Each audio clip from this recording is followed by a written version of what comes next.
Welcome to today's deep dive. We are so glad you are joining us for this one. Yeah, we have a really fascinating and honestly kind of wild stack of sources to get through today. We absolutely do. We are looking at a massive pile of news briefings from July 8th, 2026. And our mission for you today is to cut through the noise of 11 wildly different news items. We need to find the hidden thread that connects all of them. Right, and I think the core theme that really emerges from all these sources is this profound friction. It is the friction between established systems, whether they are technological, legal, or geopolitical, and this growing public demand for transparency. Oh, the friction is palpable. Wait until you hear some of the details we are unpacking today. We have a multi-million rupee temple heist that was executed in plain sight. We have a satirical digital cockroach taking on the entire government. Yeah, and let us not forget the Chinese AI chip that literally just sent American tech stocks into a total tailspin. Right. So let's start with a really micro-level example of this systemic failure. I want to look at something you probably interact with all the time, which is just putting fuel in your car. Oh, the E20 petrol situation. Exactly. So advocate Narendra Kumar Goswami currently has a position in the Supreme Court. He is fighting the nationwide rollout of E20 petrol. Right, and just for context, E20 is a blend of 20% ethanol and 80% petrol. Yes, and Goswami uses this really striking phrase in his petition. He calls the rollout a silent compulsion. He is highlighting the total lack of disclosure regarding E20's chemical compatibility with legacy vehicles. Well, the legal argument there centers on the Consumer Protection Act, right? And also Article 300A, which is the right to property. Goswami is basically arguing that the state is creating a compulsory market without telling consumers the chemical reality of the product. Ethanol is highly hygroscopic. Meaning it pulls moisture directly out of the air. Precisely. And in a fuel tank, that moisture can lead to phase separation. Which is bad. Really bad. The water sinks to the bottom and gets pulled into the engine. Furthermore, ethanol has a lower energy density than pure petrol, so it demonstrably reduces your fuel efficiency. And it eats away at the engine, right? Yeah, its solvent properties can slowly dissolve the rubber and plastic components in legacy fuel systems that were not specifically designed for it. And the craziest part is that the government knows this.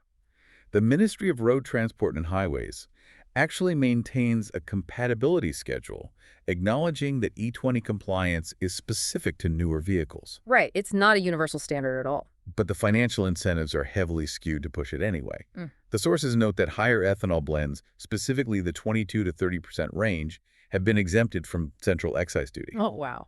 So oil companies have a massive financial reason to push this fuel, while the mechanical risk is quietly passed entirely onto the consumer, whose engine might literally be degrading from the inside out. It perfectly illustrates that, when you combine a financial incentive for the supplier with opacity for the consumer, you create systemic friction.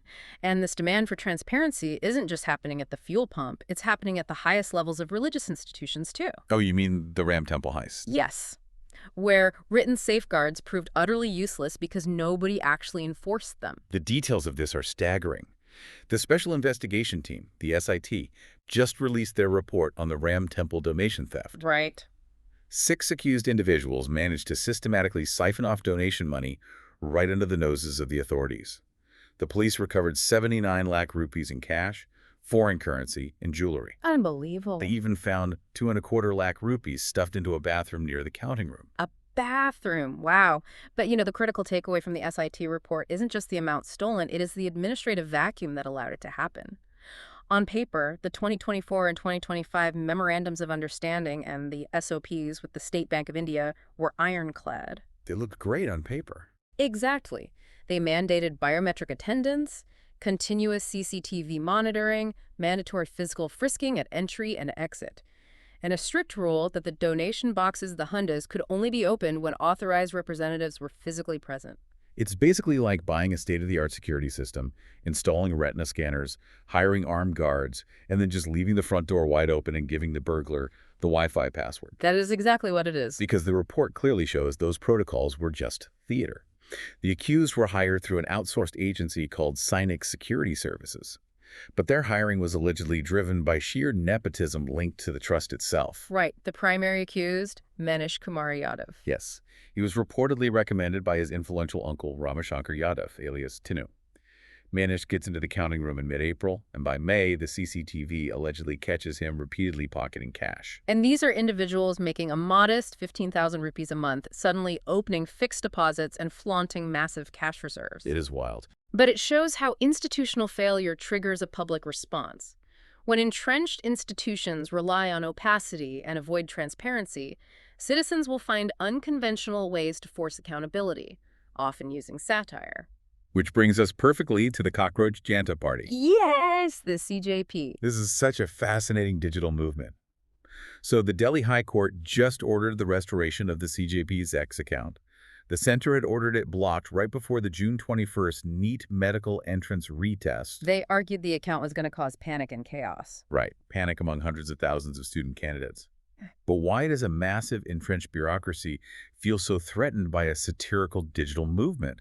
I mean, they resorted to blanket censorship instead of just addressing specific posts. It is a textbook example of the Streisand effect. By attempting to censor a satirical critique of the examination process, the government inadvertently amplified it. The CJP started in May as a satirical vehicle to mock institutional failures. When the government issued a blanket block on their account, the founder, Abhijit Dipke, just launched a secondary account named Cockroaches Back. And it exploded. Exactly. That new account rapidly aggregated over 2.82 lakh followers. Dipke's defense team argued in court that if a specific post violated the law, you restrict the post. You don't vaporize the entire account. And the Solicitor General eventually withdrew the objection anyway since the exam had passed. Yeah, but the damage to the institution's credibility was already done. Now, when that friction between citizens and institutions hits a breaking point, the burden inevitably falls on the justice system, a system that can take decades to deliver, or worse, completely break down into street violence. Right. Let us look at when it works, even if it is agonizingly slow. The Gujarat High Court just upheld the 2022 trial court verdict for the 2008 Ahmedabad serial blast, confirming 38 death sentences and 11 life terms. Yes, but the timeline is what really stands out here. The sheer scale of this tragedy, 56 dead, over 200 injured across multiple locations, and the emotional weight of this delayed but delivered justice. The human stories are devastating. Take Yash V.S. He was 8 years old when the blast happened. His father was a doctor at the Civil Hospital Trauma Center, treating victims from the initial explosions. Then, terrorists detonated bombs at the hospital itself. Oh, that is awful. Yash lost both his father and his older brother that day. Yeah. Another man, Amrish Patel, lost his father, who had rushed to the hospital just to help carry stretchers. It is heartbreaking. The families are expressing this profound sense of relief that the High Court has finalized the accountability. It took 18 years, but the institutional machinery functioned. But then we have to starkly contrast that institutional justice with a horrific breakdown of law and order in West Bengal. The Baruipur incident? Yes. An 11-year-old girl went missing. The local community claims they went to the police to file a missing diary report late that night, but the police allegedly ignored them. The next day, her mutilated body was found in a sack. It is a visceral demonstration of what happens when public trust completely evaporates. When institutional authority is perceived as negligent, mob justice fills the void. A mob formed in Surjapur and lynched an auto rickshaw driver, Indrajit Mandal, an innocent man. Chief Minister Suvendu Adhikari promised strict action within 72 hours, setting up a new police outpost. He also noted that 200 individuals involved in the violence have been identified. Right. And the sources impartially highlight how political forces allegedly provoked the mob. But regardless of the politics, an innocent man was murdered because the trust in the police was shattered. And what's increasingly clear is that justice isn't just a domestic issue anymore. We have to zoom out because crime has become a borderless enterprise. Look at Operation Hardball. The U.S. federal indictment. Yes. The U.S. federal court in Los Angeles charged jailed Indian gangster Lawrence Bishnoi and his fugitive aide Goldie Brar for ordering the June 2023 assassination of Khalistani separatist Hardeep Singh Nijjar in Canada. The geopolitical fallout from this is massive. This is the exact same killing that strained India-Canada relations after Justin Trudeau made allegations that India dismissed. And the scale of Operation Hardball is huge. 24 arrests, 11 in California, 37 total defendants. It forces us to realize how domestic organized crime has morphed into a transnational syndicate.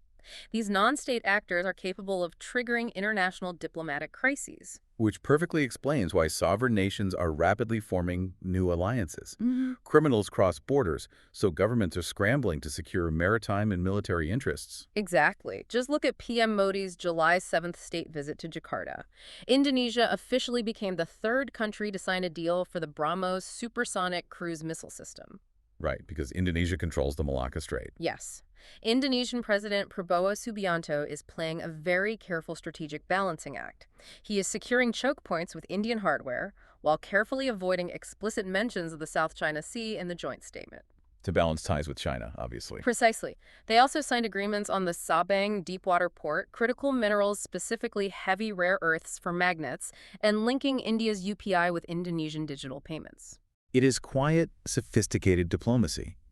But what happens when maritime choke points are actually threatened physically? I mean, the Strait of Hormuz is basically the world's most sensitive jugular vein. The U.S. Central Command strikes? Right. U.S. forces launched powerful strikes on Iranian targets after 3 merchant tankers were attacked in the Strait of Hormuz. Even a minor disruption there sends shockwaves through global fuel shipping. And Washington also pulled an economic lever, revoking a 60-day license for Iranian oil sales. Shutting down a critical revenue stream. And Tehran immediately accused the U.S. of violating the Islamabad Memorandum of Understanding ceasefire. It just highlights how fragile these global agreements really are. But while nations fight over physical straits and shipping lanes, the real battle right now is over silicon. We have to pivot to technological warfare. The U.S. semiconductor sell-off. It was brutal. Micron, AMD, SanDisk, NVIDIA, Intel down by as much as 15%. And the trigger was news that a Chinese AI firm called DeepSeek is manufacturing its own in-house inference chips. Right. And to understand this, you have to separate training chips from inference chips. Training is having the AI read the internet to learn. Inference is the day-to-day operation, like when you ask the AI a question. Okay, so why did this cause a panic? Because it sparks massive fears of overbuilt data center CapEx, capital expenditure. If DeepSeek proves you don't need expensive U.S. hardware to run AI efficiently, the global demand for U.S. chips shrinks drastically. All that infrastructure becomes a depreciating asset. Exactly. And the irony is, even a staggering 1,800% profit jump from Samsung couldn't save its stock from dropping 7%. It shows just how fragile and speculative the current AI boom really is. Which brings us to an interesting reflection. Whether it's building AI chips or supersonic missiles, a nation's power is ultimately derived from its people. But how do we actually measure and define who we are as a society? Well, the government is trying to do that with the rehearsal for Phase 2 of Census 2027. The population enumeration launching in Feb 2027? Right. And for the first time since independence, the census will use an open column for non-SCST respondents to record their caste. I push back on the logistics of this so hard. Think about the 2011 socioeconomic caste census. Because of self-reporting, it resulted in over 46 lakh distinct caste names. It was a notoriously unreliable data set. Exactly. Compared to just 4,147 castes listed back in 1931. How is a digital census going to handle this immense complexity of self-identity without crashing into administrative chaos? That is exactly what the rehearsal is designed to find out. But sometimes a nation's performance and identity are measured in much starker, more immediate terms. Oh, you mean sports? Yeah, we have to talk about India's humiliating 125-run defeat to England at Trent Bridge. The statistics are just grim. India was bowled out for 76 and 11.4 overs. Which is their second lowest T20I total ever. Right. Jofra Archer and Josh Tongue just tore through the top order, chasing England's 201 for 7. But the really concerning trend here is that 4 of India's 5 biggest T20I defeats by runs have happened since December 2025. Under Shreyas Iyer's captaincy. Exactly. It raises serious questions about the team's trajectory just a year after a World Cup win. So pulling all these threads together for you, the listener, what we saw today is that systems are only as strong as the people enforcing them. Whether that's a security guard at a temple, a government deciding what fuel goes in your car, or a global superpower trying to maintain a fragile ceasefire. I want to leave you with a final thought to mull over.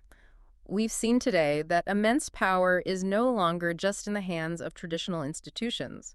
A satirical cockroach account on social media can panic a massive government bureaucracy. Wow. A single Chinese AI startup can wipe billions off the American tech market in a single morning. And an incarcerated gangster can trigger an international diplomatic crisis. Mhm. If power is becoming this decentralized and unpredictable, who really holds the leverage in tomorrow's world? Are you just a consumer of these shifts, or do you have a role in demanding the transparency to navigate them? That is the question we all need to be asking. Thank you so much for joining us on this deep dive. Keep questioning the narratives around you, and we'll see you next time.